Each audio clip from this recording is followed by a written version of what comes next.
नमस्कार, कैसे हैं आप लोग। उम्मीद करता हूं कि आप लोग बहुत बेहतर होंगे। एसएससी सीजीएल 2025 वाले जो एस्पिरेंट है उनके लिए बहुत बड़ी अपडेट है।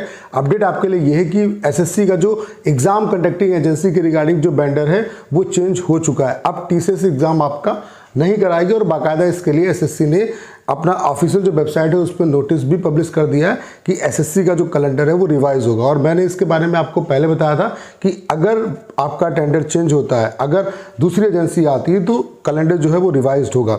तो अब स्टूडेंट के दिमाग में क्वेश्चन है कि जो कैलेंडर है, न्यू कैलेंडर है, वो कब तक आ सकता है, तो इस पॉइंट पे बात करेंगे। उसके अलावा जो आपका नोटिफिकेशन है सीजीएल 2025 का वो कब तक आ सकता है, कितना डिले उसमें देखने को मिल सकता है। उसके अलावा एग्जाम जो है वो कब तक हो सकता है, किस मंथ तक एग्जाम होने की पॉसिबिलिटी है, ठीक है। उसके अलावा कितनी क्या वैकेंसी इस बार आपकी सीजीएल 2025 में आपको देखने को मिल सकती है।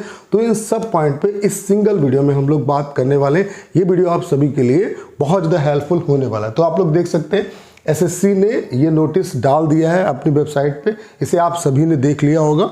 ये काफ़ी टाइम पहले आ चुका था। मैं थोड़ा बिजी था पर्सनल काम की वजह से, तो मैं वीडियो बना के आपको इन्फॉर्म नहीं कर पाया। तो आप देख सकते हैं यहाँ पे the calendar of examinations for the year 2025-26 is under review. The revise calendar of examination will be publish shortly on the website of the commissions. All the candidates are therefore advised to keep a close watch on the website of the commission। तो यहाँ पे क्या है कि जो calendar है वो आपका रिवाइज होगा, ठीक है। और कैलेंडर अगर रिवाइज होगा तो जाहिर सी बात है जितने भी एग्ज़ाम जो एसएससी के अपकमिंग एग्ज़ाम है उनके जो नोटिफिकेशन की जो डेट है उनमें भी अपडेशन आपको देखने को मिलेगा।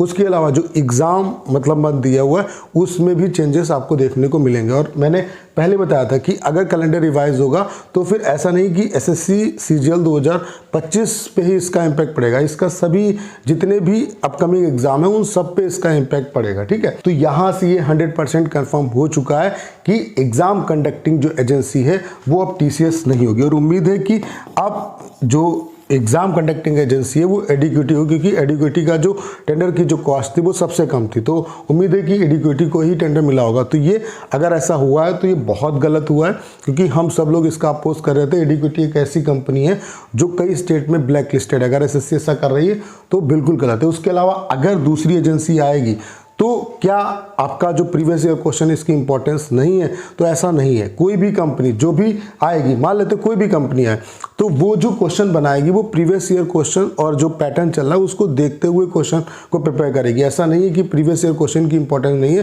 तो जो भी लोग ऐसा सोच रहे हैं कि प्रीवियस ईयर की इंपॉर्टेंस नहीं है, तो ऐसा बिल्कुल भी नहीं। आपको कुछ अलग नहीं पढ़ना है, जो आप पढ़ रहे थे वही आप पढ़ो, ठीक है। आपको अगर एसएससी का कोई भी एग्जाम क्वालिफाई करना है तो सिर्फ और सिर्फ 3 चीज़ों पर आपको फोकस करना है। पहला, अपना बेसिक पे अच्छे तरीके से काम करो।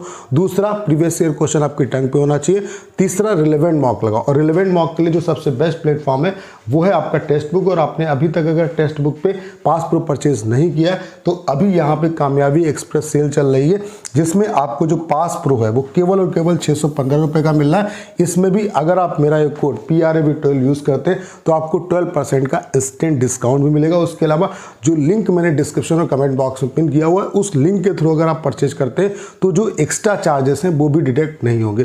तो आज ही पास प्रो परचेज करें। परचेज करने का जो लिंक है वो डिस्क्रिप्शन और कमेंट बॉक्स में पिन किया हुआ है। पास प्रो परचेज करने का बेनिफिट ये कि आप एक ही पास से जितने भी इंडिया में एग्जाम है उन सभी की प्रिपरेशन कर सकते हो। उसके अलावा टेक्स्ट बुक पे नंबर ऑफ यूज़र मैक्सिमम है। तो जब आप यहाँ पे लाइव टेस्ट देते हो, ऑल इंडिया टेस्ट देते हो, तो आपको अपनी जो एक्चुअल रैंकिंग है उसका पता चलता है। तो अगर आपने अभी तक पास प्रो परचेज नहीं किया तो आप परचेज कर सकते हैं। अभी आपके लिए सेल चले जिसमें आपको 615 रुपये का पास प्रो मिल रहा है।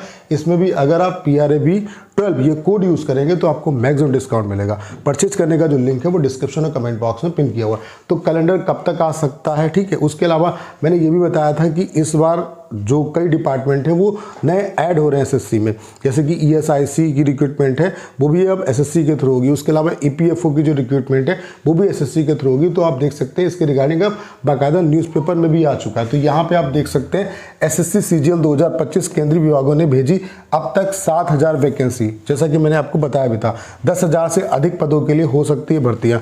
ये भी मैंने आपको बात बताई थी कि आपकी जो वैकेंसी है वो 10,000 से ज़्यादा ही होंगी। और अब मैं आपको बता रहा हूँ कि ये वैकेंसी 10,000 से ज़्यादा तो होंगी, लेकिन ये वैकेंसी 15,000 को भी टच कर सकती हैं। कोई बड़ी बात नहीं। तो वैकेंसी आपकी यह अनुमान है कि 15,000 के आसपास वैकेंसी आपकी आ सकती है। तो यहाँ पे आप देख सकते हैं साफ साफ लिखा हुआ है स्टाफ सिलेक्शन कमीशन एसएससी की साल 2024 की कंबाइंड ग्रेजुएट लेवल सिजल की भर्तियों के विवादों के बीच अब केंद्रीय विभागों ने साल 2025 के लिए वैकेंसी भेजना शुरू कर दिया। हालांकि साल 2025 का नोटिफिकेशन आना अभी तक बाकी है। अभी तक एसएससी को विभिन्न विभागों से करीब 7090 जो वैकेंसी हैं वो मिल चुकी है। ऐसे में उम्मीद है कि कुल भर्तियों की संख्या 10,000 से अधिक होगी। सबसे अधिक इस साल income tax officer, GST inspector और ऑफिस सुपरिटेंडेंट यानी कि ओएस के पद हो सकते हैं। वहीं ईएसआईसी और ईपीएफओ में बम्पर वैकेंसी आने की उम्मीद है। जैसे कि मैंने आपको बताया था कि ईएसआईसी और ईपीएफओ की जो रिक्रूटमेंट है वो भी अब एसएससी के थ्रू कराई जाएगी। लास्ट ईयर एमटीएस में वैकेंसी देखने को मिली ईएसआईसी की, लेकिन सीजल के थ्रू नहीं है। इस बार ईएसआईसी में सीजल के थ्रू ईडीसी की अच्छी वैकेंसी आपकी आ सकती है। 4200 ग्रेड पे में अब तक सबसे अधिक पद रिपोर्ट किए गए हैं।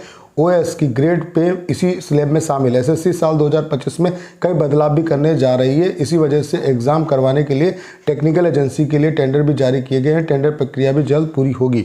एसएससी पहली बार कराएगा ईएसआईसी में रिक्रूटमेंट। कर्मचारी चयन आयोग की ओर से पहली बार श्रम एवं रोजगार मंत्रालय के अधीन आने वाले कर्मचारी राज्य बीमा निगम के लिए रिक्रूटमेंट करेगा। इससे पहले यह भर्तियां मल्टीटास्किंग स्टाफ की ओर से करवाई जा रही थी। 2025 की अधिसूचना में एक माह तक की देरी होगी, यानी कि कैलेंडर जो है वो थोड़ा सा आपका डिले होगा। एसएससी के कैलेंडर के अनुसार सीजल का नोटिफिकेशन अप्रैल के तीसरे सप्ताह में जारी होना चाहिए और परीक्षा जुलाई में प्रस्तावित है। लेकिन 2024 की परीक्षा में उठे विवाद के कारण नोटिफिकेशन व परीक्षा में 20 दिन से एक माह तक की देरी संभव है। इस कारण अब छात्रों को आने वाले एग्जाम की तैयारी शुरू करनी चाहिए।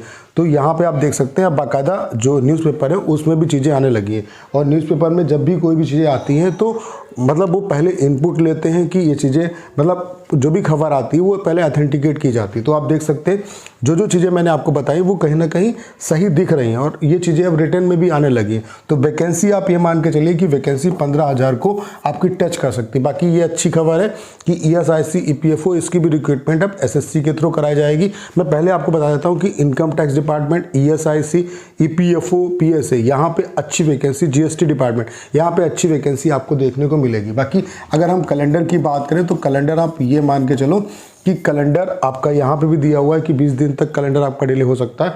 तो कैलेंडर जो है वो उम्मीद है कि ये या तो अप्रैल लास्ट में जो कैलेंडर है, अप्रैल लास्ट तक जो कैलेंडर है, रिवाइज जो कैलेंडर है वो ये अपडेट कर देंगे। ठीक है। नोटिफिकेशन की अगर हम बात करें कि सीजल 2025 का जो नोटिफिकेशन है वो कब तक आ सकता है, तो मई में जो नोटिफिकेशन है वो आने की संभावना है। और एग्ज़ाम कब तक होगा, तो एग्ज़ाम जो है वो जुलाई में पॉसिबल है।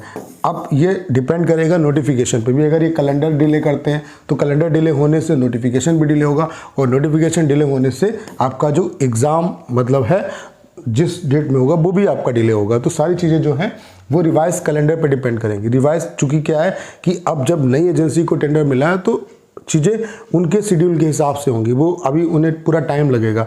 तो इस प्रोसेस में थोड़ा सा टाइम तो लगेगा, आप ये मान के चलिए। तो उम्मीद है कि अप्रैल लास्ट तक, अब उससे पहले ही कैलेंडर, रिवाइज जो कैलेंडर है वो आ जाएगा आपका। उसके अलावा मई में जो नोटिफिकेशन है वो आने की संभावना है और मई में नोटिफिकेशन किसी भी कंडीशन में आपका आ जाएगा। उसके अलावा जो एग्ज़ाम है वो आपका जुलाई में पॉसिबल है।